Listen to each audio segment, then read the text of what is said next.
Kif inti l-ewwel net, nispera li tajjeb jew tajba, illum ħansemmi ftit affarijiet illi jekk ma tagħmilhomx jew jekk ma temminhomx diġà ħatamel pass il qudiem. Jekk ma temminhomx u jekk ma tagħmilhomx ħatamel pass il qudiem. Ġifieri kultant nintilfu fuq x'suppost nagħmlu. Meta x'mhux suppost nagħmlu jew x'l-aħjar ma nagħmlux ħajjejna ħafna wkoll. L-ewwel ħaġa illi jekk nemnu li bil-forsi rid nikol kull 3 sigħat, ara dak kemm ħajillimitana.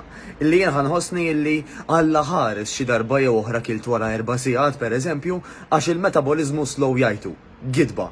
U approvat riċerka wara riċerka, xjenza wara l-oħra, illi mhuwiex inti kemm il-darba tikol fil-ġurnata li jgħod tiġifieri il-frekwenza, imma x'tiekol u kemm tikol l-aktar li ħajkollu impatt. Terġgħu tajt qed isibu vantaġġi kbar għal min bħali l-ewwel wieħed u ħafna membri oħrajn u ħafna nies illi naf jisegwu dak li jgħidulu intermittent fasting fejn apposta inti ħad tkun qed tagħmel bejn 12 u 16 siegħa konsekuttivi illi fihom waqt illi toqgħod lura mill-ikel tixrob ilma still, ilma sparkling, kafe iswed, ta' iswed, bażikament xorb ta' bla kaloriji.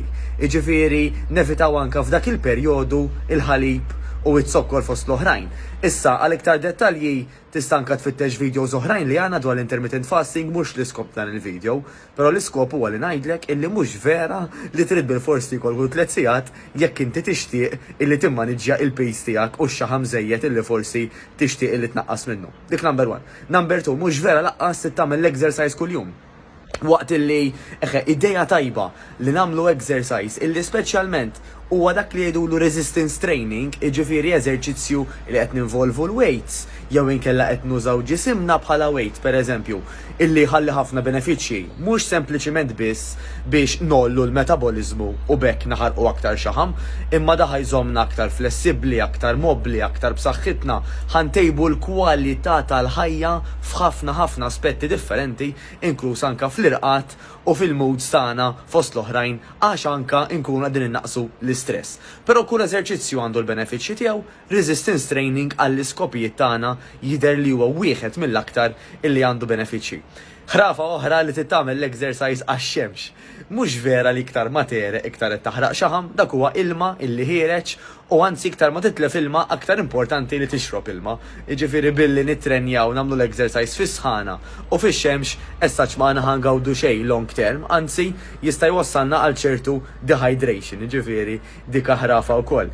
Ħanara li ma ninsa xejn, hemm min jgħidlek m'intix tonqos għax m'għandekx willpower, m'għandux jaqsam xejn. Jien naf nies motivati ħafna, jafu xi jridu, iriduha bis-serjetà, imma anke minħabba l-ġenetika għalihom hija itqal minn ħadd ieħor biex jaraw ċertu progress. Jaraw il-progress tagħhom aktar bil-mod.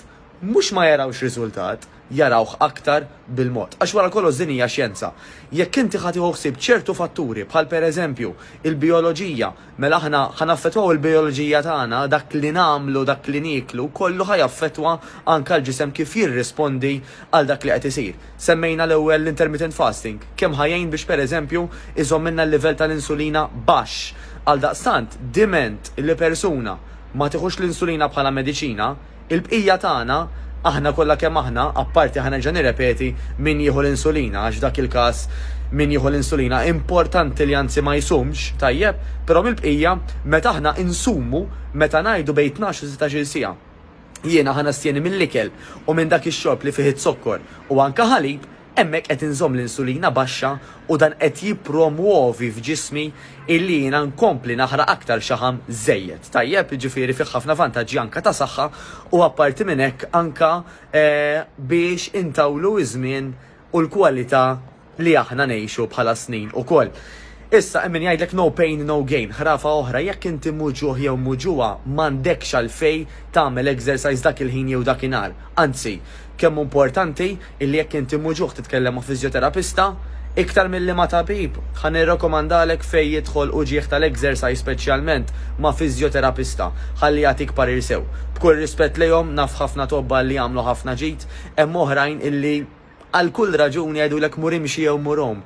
Ħu second opinion, kellem daqsxejn mal-fizjoterapista tiegħek. Dak il-persuna studja gradwa fuq hekk u jista' jigwidak aħjar għall-injuries jew għall-uġieħ illi għandek inti. Għax le, il-mixi u l mhuwiex is-soluzzjoni għal kollox kif hawn min jagħtina jew jipprova jagħtina l-impressjoni. Imma il-kelma no pain, no gain hija ħrafa. Jekk inti muġuħ jew muġuha jew b'dak li qed tagħmel qed tweġġa' ieqaf immedjatament.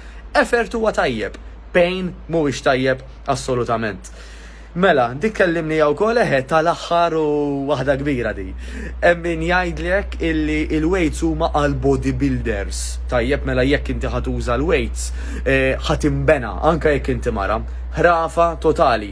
Jistgħu jgħidulna l-bodybuilders stess x'tip ta' diti speċjali għandhom huma, il-volum l-ammont ta' ikel li jiklu u anke it-tip ta' training intensiv li jagħmlu apparti affarijiet oħrajn biex huma jispeċjalizzaw fl-isport tagħhom. Serraħ rasek, sinjur, sinjura, illi jekk inti target tiegħek huwa biex titla fix-xaħam u biex iżżid it-toning, il-weights ħajjejnuk mhux ifixkluk u m'intix ħatiġi tidher qisek bodybuilder jekk ma tixtieqx.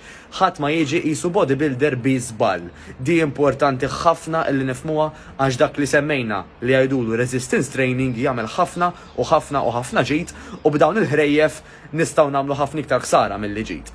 Mela, round up ta' kollox, memx għalfej tikol kull 3 sigħat, memx għalfej titrenja fix-xemx, memx għalfej illi inti titrenja ta' kuljum, xi ħaġa li forsi ma tantx semmejnija. Kemm jgħinek anzi jekk inti tipprogramma illi tgħid ħanikol bej wieħed u ieħor fi 8 sigħat fil-ġurnata u l-ideali is-16 il-sigħa l-oħra jew tal-inqas bejn 12 u 16 jingħaqad nieqes mill-ikel waqt li żitt fl-ilma, waqt li żitt forsi fit-te, fil-kafè iswed, nerġa' ngħid bla zokkor u bla ħalib. U kemm importanti illi meta għandna l-uġieħ nieħdu parir ta' fiżjoterapista mhux inkomplu nżidu mal-uġieħ u biex anka nsemmi punti ieħor tal-aħħar m'hemmx għalfejn tagħmel l-exercises ta' kuljum, ħrafa li trid titrenja kuljum. Anzi, jekk nagħmlu mqar nofsija kollox, minn tal-inqas darbtej fil-ġimgħa. Idealment forsi anka 3, bħalma nagħmlu aħna A New Better Life mill-istudju tagħna n-naxxar. U saħan setra għandna anke ħafna membri li jsegwu sessions tagħna online live mid-dar tagħhom fuq Zoom jew jagħmluhom recorded fi x'inhu komdu għalihom nofsija sura ta' nies imqagħad darbtej fil-ġimgħa. Idealment forsi 3 jew 4 ħajjati riżultati tajbin meta akkumpanjat bi pjanta li kell sura ta' nies. U x'inhu pjanta li kell sura ta' nies mhux ibbażat fuq xi diet food. Tajjeb, ġifiri da xaġa pakjata li għajdlek dan ikel ta' dieta, ma meta jkun ikel naturali. Iktar mu qrib in-natural, iktar mhuwiex ġobot jew ġo pakkett, iktar normalment huwa aħjar. Immorru għall-ikel naturali fil-gżira tagħna imbirkin b'ħafna ikel mediterranju jekk irridu, tajjeb, dan ħajamlilna ħafna ġid mhux għad-dera biss u kontra x-xaħam biss, imma tajjeb ħafna għas-saħħa tagħna u tal-familja tagħna.